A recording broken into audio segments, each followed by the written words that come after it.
اللہ سب سے بڑی طاقت ہے، اس کی پکڑ بھی سب سے زیادہ بڑی ہے، بہت بڑی ہے، اور اس کی سزا بھی بہت بڑی ہے۔ ایسے اللہ پر ایمان لانا کوئی سادہ سی بات نہیں ہے، کوئی عام سی بات نہیں ہے۔ اس بات پہ غور کرنا چاہیے۔ اللہ پر ایمان جب کسی کی زندگی میں داخل ہوتا ہے تو اس کی پوری شخصیت کو ہلا دیتا ہے۔ پھر وہ شخصیت اس کی نہیں رہتی جو پہلے تھی۔ اللہ کو پانے کے بعد اس کی شخصیت بالکل بدل جاتی ہے۔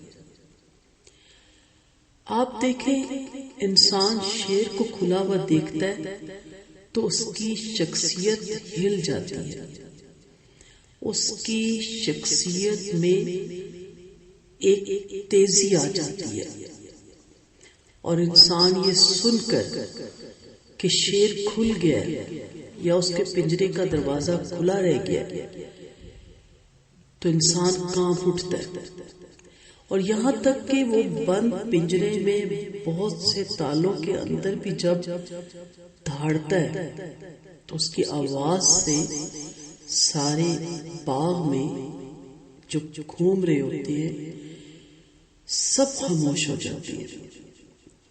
اس سے کئی زیادہ ہلچل آدمی کے اندر اس وقت پیدا ہوتی ہے جب کہ وہ اللہ کو پالے۔ اللہ پر ایمان لانا اللہ کو پانے کا اقرار کرنا ہے۔ جانے بغیر ایمان نہیں ہے۔ جس کو ہم جانتے نہیں اس کو ہم مانتے بھی نہیں۔ جب ہم سے کوئی ایسی شخصیت کا ذکر کرتا ہے جس کا نام ہم نے پہلی دفعہ سنا ہوتا ہے تو ہم کہتے ہیں اس کا تعارف تو کرواؤ، کون ہے وہ؟ اور جب اس کا تعارف کروایا جاتا ہے تو ہم کہتے ہیں اچھا، ہم نے پہلی دفعہ سنا ہے۔ اور جن کو ہم اچھی طرح جانتے ہیں ان کا بھی ذکر شروع ہوتا ہے تو ہم کہتے ہیں ہاں، ہم انہیں جانتے ہیں۔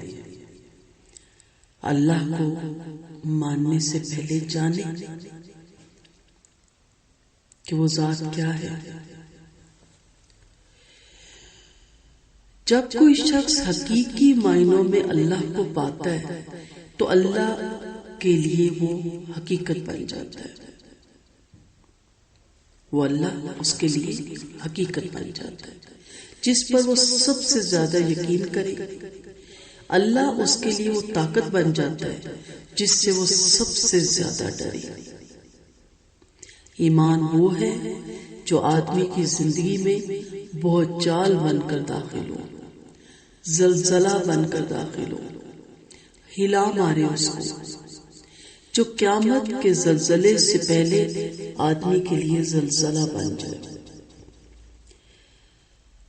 زلزلے میں انسان بھول جاتا ہے نا، سوائے اپنے آپ کو بچانے کے وہ کسی اور طرف نہیں دیکھتا، گھر کو چھوڑ کے باہر بھاگ جاتا ہے، گھر میں بھرے ہوئے سامان کو چھوڑ کے بھاگ جاتا ہے، گھر میں پڑے ہوئے پیسے کو، گولڈ کو چھوڑ کے وہ بھاگ جاتا ہے،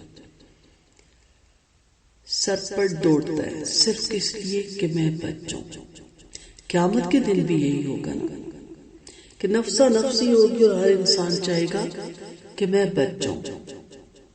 سو اللہ پر ایمان یہ تقاضا کرتا ہے کہ ہر انسان اپنے آپ کو آخرت کے زلزلے سے اور آخرت کی ہولناکیوں سے اپنے آپ کو بچائے۔ اس قسم کا ایمان کس کو ملتا ہے؟ اس قسم کا ایمان جب کسی کو ملتا ہے تو اس کے پورے وجود پر اللہ کا ڈر چھا جاتا ہے، اس کے لیے ہر معاملہ اللہ کا معاملہ بن جاتا ہے۔ کسی چھوٹے کو بے عزت کرنے سے وہ اس طرح کانپتا ہے گویا وہ مالک کائنات کے سفیر کو بے عزت کر رہا ہو۔ کسی بڑے کی خوشامد کرتے ہوئے اس کو ایسا محسوس ہوتا ہے گویا وہ اللہ کی غیرت کو چیلنج کر رہا ہو۔ حق واضح ہونے کے بعد اس کو نظر انداز کرنا اس کے نزدیک ایسا بن جاتا ہے جیسے کوئی شخص جنت اور جہنم کو اپنی کھلی آنکھوں سے دیکھے، پھر بھی جنت کے باغوں کو چھوڑ کر جہنم کی آگ میں کود پڑے۔ تو ہمیں ایسا ایمان چاہیے جو انقلاب پیدا کرتے ہمارے اندر،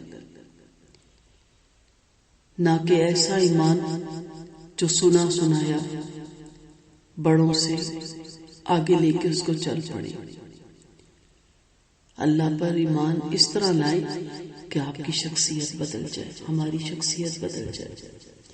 اللہ تعالیٰ حقیقت میں ہمیں وہ ایمان عطا کرے جس پہ اس کو حاصل کرنے کے بعد، اس پہ ایمان لانے کے بعد اللہ تعالیٰ ہماری بھی شخصیتوں میں بھونچال آ جائے اور ہماری ربانی شخصیت بن جائے، اللہ والے کی شخصیت بن جائے، ہمیں دیکھ کر خدا کا ذکر کیا جائے اور خدا کے ذکر کے ساتھ ہم گناہگاروں کا ذکر کیا جائے، ایسے اللہ والے ہم بن جائیں۔